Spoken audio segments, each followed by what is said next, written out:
bienvenidos a mi canal. Espero que estén muy bien. Es alto frío aquí. Toluca de Guadalupe. Toluca de Guadalupe, Tlaxcala. Estamos en Tlaxcala, México. Tlaxcala, México. Y ahorita es noche como ven. Pero ahorita lo que le ven es noche. Ahí hay estrellitas. Pero bueno, lo que les vengo enseñando es esta fogata que acabamos de prender. Así que es lo básico que les quiero enseñar en este video, porque Mañana va a haber un video donde nos mojamos. mañana no. Sí, mañana nos vamos a mojar. Bueno, sí, mañana vamos a grabar cómo nos mojamos.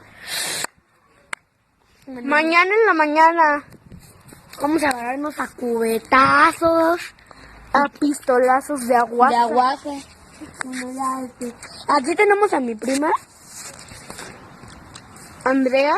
aquí tenemos a mi primo que está grabando, que por si no lo sabían, él tiene un canal y su canal se llama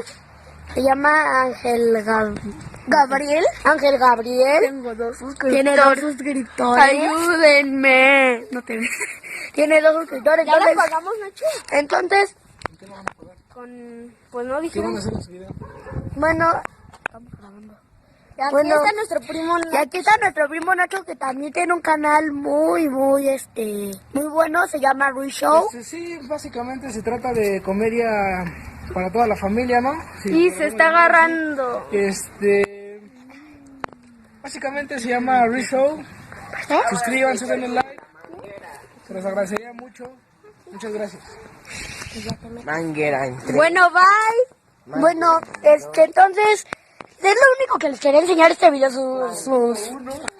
un video súper cortito. Manguera en cero porque ya mandaba. No, ¿qué grabas? Bueno, entonces, adiós, y es lo único que les quería enseñar.